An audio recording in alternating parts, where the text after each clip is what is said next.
पढ़ेंगे district commission, state consumer dispute redressal commission और national dispute redressal commission.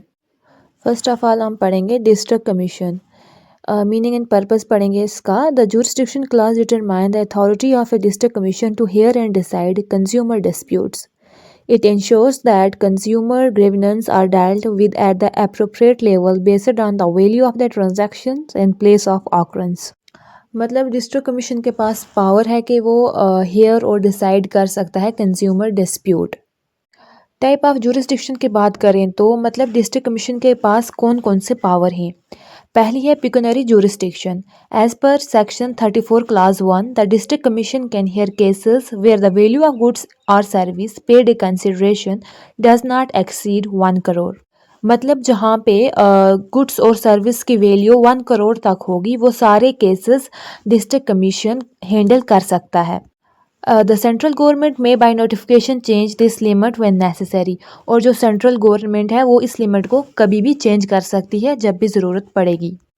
Second आ गया टेरिटोरियल जुरिसडिक्शन मतलब geographical area. Under section 34 class 2 a complaint can be filed in a district commission within whose local limit. मतलब complaint कहाँ file की जा सकती है जहाँ पे मतलब the opposite party resides, carries on business और हैज़ ए ब्रांच ऑफिस। मतलब जहाँ पे अपोजिट पार्टी रहती हो या बिजनेस करती हो या उसका कोई ब्रांच ऑफिस हो। Second, any one of the opposite parties resides or carries on business with permission of the commission. मतलब एक से ज़्यादा अपोजिट पार्टीज़ हों अगर जैसे कि सेलर्स हों, कंपनीज लोग हों तो उनमें से कोई एक वहाँ रहता हो या वहाँ बिजनेस करता हो तो उस जगह कंप्लेंट फाइल की जा सकती है। Third is the cause of action Holi और पार्शली अराइज। मतलब जहाँ से प्रॉब्लम शुरू हुई हो वहाँ भी कंप्लेंट कर सकते हैं। And fourth is the complainant reside और work for gain. New addition in the 2019 act early absent in 1986। मतलब जहाँ पे कंज्यूमर रहता हो या काम करता हो। ये 2019 एक्ट में नया रूल आया है, पहले 1986 के एक्ट में ये नहीं था। अब एक इलिस्ट्रेशन है। If a consumer in Srinagar orders A product from Delhi through an online portal and the product is defective, the complaint may be filed either in Srinagar where the complainant reside works or in Delhi where the seller carries on the business. मतलब अगर consumer एक श्रीनगर का consumer है जो एक product order करवाता है दिल्ली से थ्रू ऑनलाइन पोर्टल, अगर उस प्रोडक्ट में वो प्रोडक्ट डिफेक्टिव निकला और जो कंप्लेनेंट है वो कंप्लेंट फाइल कर सकता है इन श्रीनगर जहाँ पे वो रहता है या काम करता है, या तो दिल्ली में भी कर सकता है जहाँ पे सेलर बिजनेस कर रहा है। फंक्शनिंग की बात करें तो as per section 34 clause 3 the district commission ordinary function at district headquarter but may be perform duties at other notified place within the district. मतलब जो डिस्ट्रिक्ट कमीशन है वो नॉर्मली तो फंक्शन करती है डिस्ट्रिक्ट हेडक्वार्टर पर लेकिन ज़रूरत पड़ने पर किसी दूसरी जगह भी काम कर सकती है लॉ के हिसाब से। अब है section 35 manner in which complaint shall be made. Firstly who can file a complaint. First of all consumer who buy goods और avail service for personal use. Second is recognized consumer association. Third is group of consumer. Fourth is government or authorities. Second is mode of filing. A complaint may be filed physically or electronically online mode. The Consumer Protection E-Filing of Complaints Rules 2020 facilitate e-filing through the official portal. मतलब जो complaint है वो आप physically consumer forum में भी जाके file कर सकते हैं या तो इलेक्ट्रॉनिकली भी कर सकते हैं जैसे कि e filing through the official portal. जो कंज्यूमर प्रोटेक्शन रूल्स 2020 है उसने e filing through the official portals को इंट्रोड्यूस किया है। थर्ड है fees and procedure. The complaint must be accompanied by the prescribed fee payable electronically और by other modes as notified. मतलब अगर आपको इलेक्ट्रॉनिकली अपनी कंप्लेंट फाइल करनी है तो उसके लिए आपको पहले वहाँ पे कुछ फ़ी भरनी पड़ेगी, तो उसके बाद आप अपनी कंप्लेंट वहाँ पे दर्ज करा सकते हैं। The second, supporting documents such as invoice, contract, warranty card और कॉरस्पॉन्डिंग मस्ट बी अटैच। मतलब ये सब डॉक्यूमेंट्स भी उसके साथ अटैच होने चाहिए। अब आ गया कंटेंट्स ऑफ कंप्लेंट, मतलब कंप्लेंट में क्या क्या होगा। First of all, name and address of the complainant and opposite party. Second, fact of the cases and relief sort क्या क्या होगी, मतलब रिप्लेसमेंट होगा, रिफंड होगा या कंपनसेशन। और अब आगे जुरिस्डिक्शनल डिटेल, मतलब why file before this commission. Fifth आ गया signature and verification of the complainant, मतलब ये सब चीज़ें एक वैलिड कंप्लेंट में होनी ही चाहिए। Section 38, procedure on admission of complaint. First है commencement of proceeding. After a complaint is admitted under section 36, the district commission begin proceeding. If the matter was early referred for mediation and the mediation fail, the commission resume hearing under this मतलब section 36 के अंदर जब एक complaint district commission के अंदर admit की जाती है तो डिस्ट्रिक्ट कमीशन अपनी प्रोसीडिंग स्टार्ट कर देता है। और अगर मैटर पहले मेडिएशन में गया हो और मेडिएशन फेल हो गई हो तो कमीशन उसके आगे केस देखती है। सेकंड है service of complaint to opposite party. The commission sends a copy of the admitted complaint to the opposite party within 21 days from the date of admission। मतलब जो कमीशन है वो जो कंप्लेंट है उसकी कॉपी सेंड करती है अपोजिट पार्टी को within 21 day from the date of admission. और जो अपोजिट पार्टी है वो अपना वर्जन फाइल करना होता है उसको 30 डेज़ में, जो एक्सटेंडेबल है बाय 15 डेज़। थर्ड है dispute relating to goods. If the complaint involves defective goods, the commission may obtain a sample of goods from the complainant, seal and authenticate it, send it to an appropriate laboratory for testing and analysis within 45 days। मतलब अगर एक complaint defective goods के बारे में है तो commission क्या करती है। फर्स्ट ऑफ ऑल वो सैंपल लेती है गुड्स का फ्रॉम कंप्लेनेंट, उसको सील करती है और उसको अप्रोप्रिएट लेबोरेटरी में भेज देती है for testing and analysis within 45 days. और जो कॉस्ट होती है टेस्टिंग की तो वो कंप्लेनेंट से ली जाती है और वो रिफंडेबल होती है अगर डिफेक्ट प्रूव हो गया तो। फोर्थ है डिस्प्यूट रिलेटिंग टू सर्विस, मतलब अगर डिस्प्यूट होगा रिलेटेड टू सर्विस तो सेम प्रोसीजर फॉलो किया जाता है।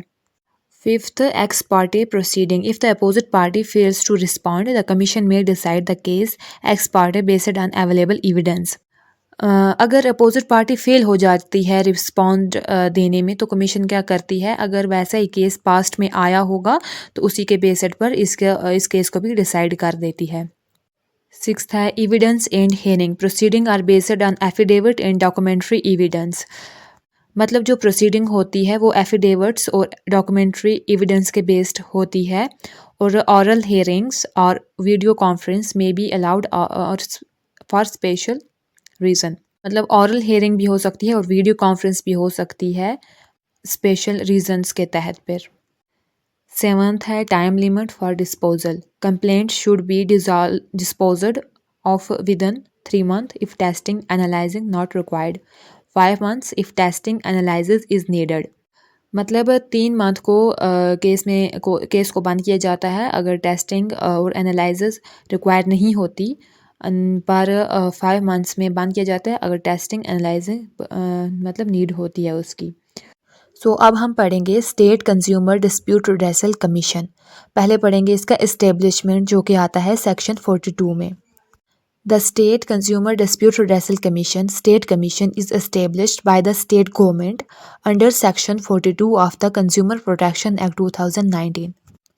मतलब ये जो स्टेट कमीशन है इसको स्टेट गवर्नमेंट एस्टेब्लिश करती है under section 42 of CPA 2019। It serve as the second tier form in the 3 tier consumer dispute redressal mechanism. जैसे कि आपको पता ही है कि 3 tier consumer dispute redressal mechanism है तो ये state commission second tier form serve करती है। इसकी कंपोजिशन की बात करें तो पहले आता है president, a person who is और हैज़ बीन ए जज of high court. Second is members, not less than 4 and not more than the number prescribed by the central government. The state commission may have original benches at places other than the state capital as notified by the state government. मतलब president वो होता है जो high court का जज है या रह चुका है। मेंबर्स जो हैं वो कम से कम 4 मेंबर होते हैं। मैक्सिमम मेंबर की नंबर सेंट्रल गवर्नमेंट डिसाइड करती है। और जो रीजनल बेंचेस हैं, स्टेट कमीशन स्टेट कैपिटल के अलावा और जगह भी बेंचेस बना सकती है अगर स्टेट गवर्नमेंट नोटिफाई करे तो। फंक्शन है इसके, the state commission ordinary function at the state capital. It may also hold sitting at other notified place for the convenience of consumer. मतलब state commission normally state capital से काम करती है, लेकिन कंज्यूमर की कन्वीनियंस के लिए दूसरी नोटिफाइड जगहों पर भी सिटिंग हो सकती है। जो सेक्शन 47 है वो जुरिस्डिक्शन के साथ डील करता है। पहले आती है monetary jurisdiction. Complaints where the value of goods or service paid as consideration exceeds 1 crore but does not exceed 10 crore. जहाँ पे गुड्स और सर्विस की वैल्यू 1 करोड़ से लेके 10 करोड़ तक होगी, वो सारे केसेस स्टेट कमीशन हैंडल करती है। सेकंड है appellate jurisdiction, appeal against the orders of any district commission within the state. मतलब डिस्ट्रिक्ट कमीशन के ऑर्डर्स के अगेंस्ट अपील स्टेट कमीशन के पास फाइल की जाती है। Third है revisional jurisdiction. The state commission can call for record and pass appropriate order if the district commission has exercised a jurisdiction not vested in it by law or has failed to exercise its jurisdiction or has acted with material irregularity. मतलब state commission district commission के order मंगवा कर सही order pass कर सकती है अगर district commission अपनी जुरिस्डिक्शन का गलत यूज़ करे, अपनी जुरिस्डिक्शन यूज़ ना करे, मटेरियल इरेगुलरिटी के साथ काम करे। सेक्शन 48 और 49 डील करता है प्रोसीजर के साथ। पहले आता है ट्रांसफ़र ऑफ केसेस सेक्शन 48 में। The state commission may transfer any case from one district commission to another within the state on its own motion or on the application by complainant if it considers such transfer necessary in the interest of justice. जो state commission किसी case को एक district commission से दूसरे district commission transfer कर सकती है, मगर सिर्फ स्टेट के अंदर ही विदन मतलब अपनी मर्ज़ी से कर सकती है। मतलब सू मोटो एक्शन भी ले सकती है और कंप्लेनेंट ही एप्लीकेशन पर भी कर सकती है, मगर अगर स्टेट कमीशन को लगे कि ये ट्रांसफ़र इंटरेस्ट ऑफ जस्टिस के लिए ज़रूरी है तभी ही। सेक्शन 49 है procedure applicable. The procedure for complaints before the state commission is the same as the before the district commission. Section 39 to 35 to 39 with necessary modification. Hence the following apply: admission and rejection of the complaint, reference to mediation, evidence through affidavit and documents, disposal within 3 to 5 months, power to pass orders such as replacement, refund, compensation or discontinuation of unfair trade practices.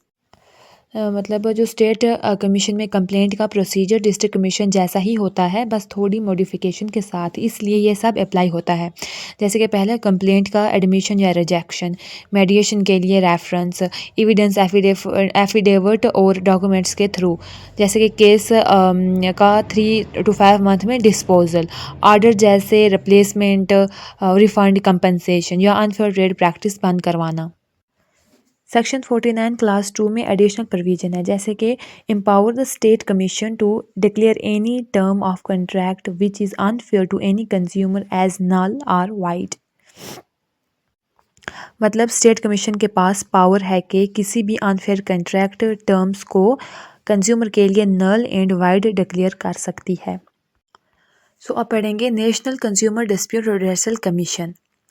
First of all इसका establishment है under section 53।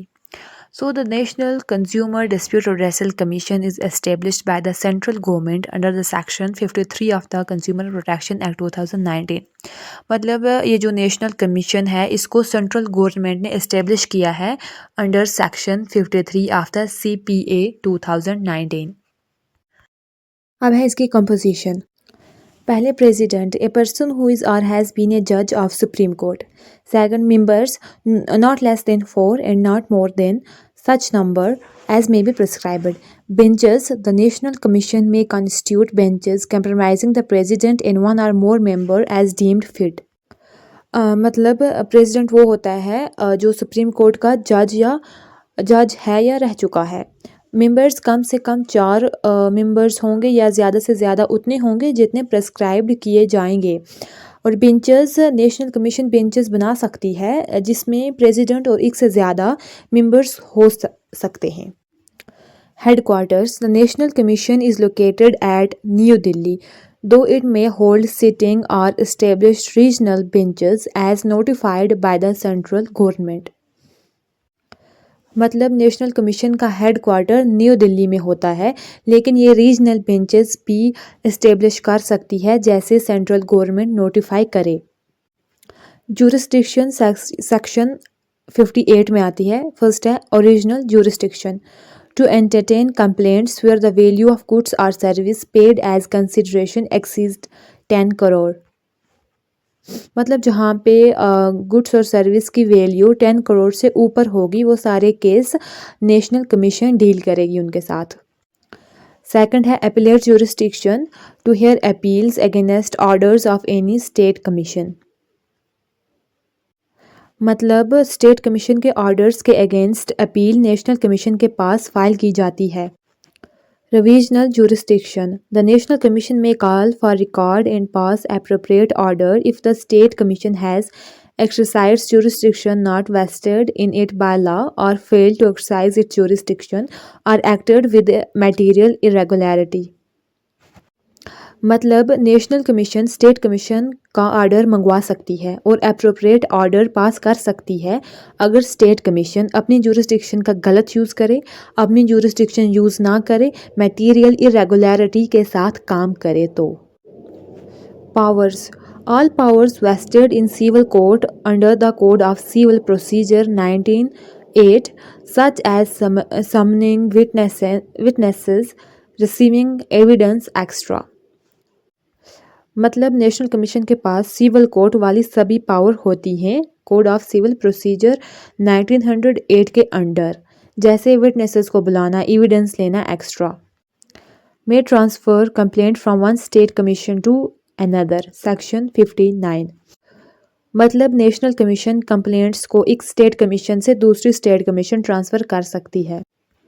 Procedure क्या है? The procedure before the national commission is largely similar to that before the state commission. Complaints are to be filed within its jurisdiction. Parties may be directed for mediation.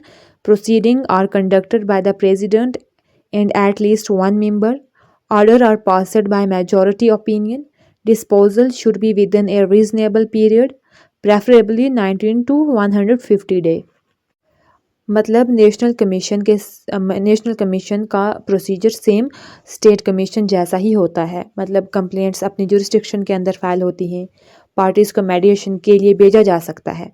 Proceeding president और कम से कम एक member conduct करता है.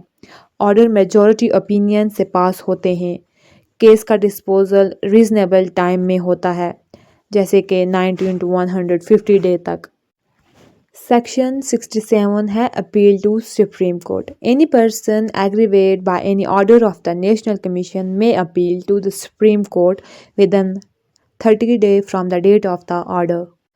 मतलब अगर कोई person national commission के order से सेटिस्फाई नहीं है तो वो सुप्रीम कोर्ट में अपील फाइल कर सकता है, मतलब 30 दिन के अंदर अंदर.